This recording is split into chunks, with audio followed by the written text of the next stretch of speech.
Hey, welcome back to the podcast. Ready to dive into what could move the markets this week? I mean, there's a lot happening, right? Absolutely. It's going to be a busy week on D Street. We've got everything from potential policy announcements to a ton of Q3 earnings reports, and even global factors like crude oil prices playing a role. So, yeah, lots to unpack. Okay, so where do we even begin? I saw something about a Modi Trump meeting. Is that supposed to be a big deal for the markets? Well, yeah, these high level meetings can definitely set the tone. Any comments coming out of that, especially from Trump, could cause some, stock specific reactions. Investors really latch on to any hints about economic policy or geopolitics. Makes sense. It's all about trying to predict the future, isn't it? So, besides the meeting, what else is on the radar? Right, exactly. Another thing to watch is the impact of the Delhi elections. A BJP victory could boost investor confidence because it signals stability. FIIs, foreign institutional investors, might react positively if they see policy predictability. It's like, a vote of confidence in the government. Okay. So, political stability equals market stability. Got it.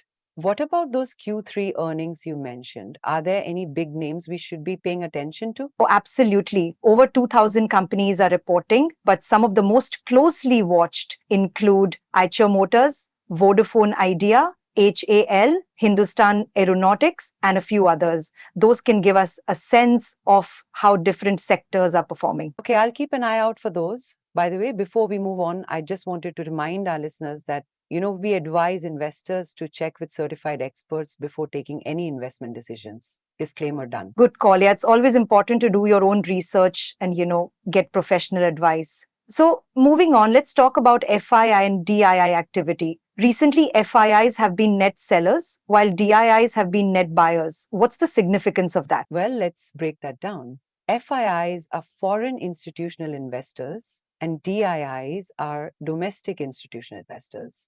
If FIIs are selling more than they're buying, it can put downward pressure on the market. But if DIIs are buying, they can help offset that pressure. So it's like a tug of war.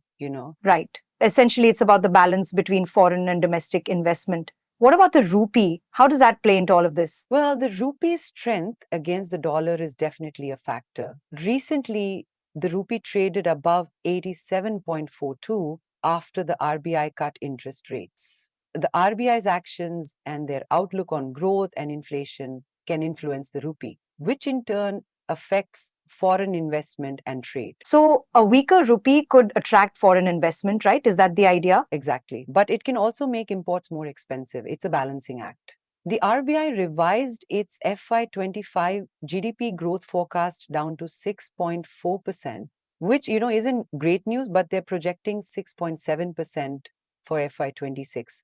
So there's still optimism about an investment-led recovery. Okay, so the RBI is trying to stimulate growth while keeping inflation in check. What about crude oil prices? How do they fit into the picture? Oh, crude oil is always a wild card.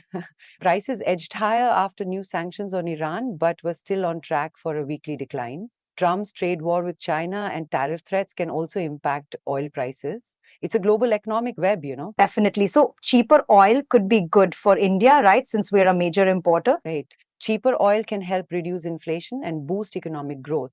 But geopolitical tensions can always disrupt things. It's kind of like trying to predict the weather. It really is.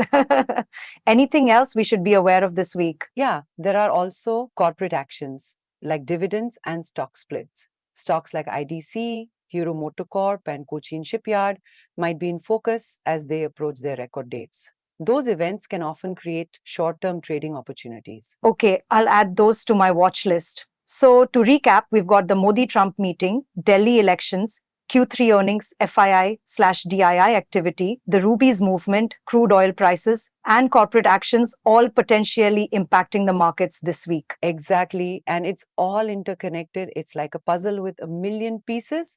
Oh, and if you're enjoying this discussion, don't forget to hit that like button and subscribe to our YouTube channel for more market insights. All right. So, given all of these factors, what's your overall outlook for the week? Are you expecting a volatile market or something more stable?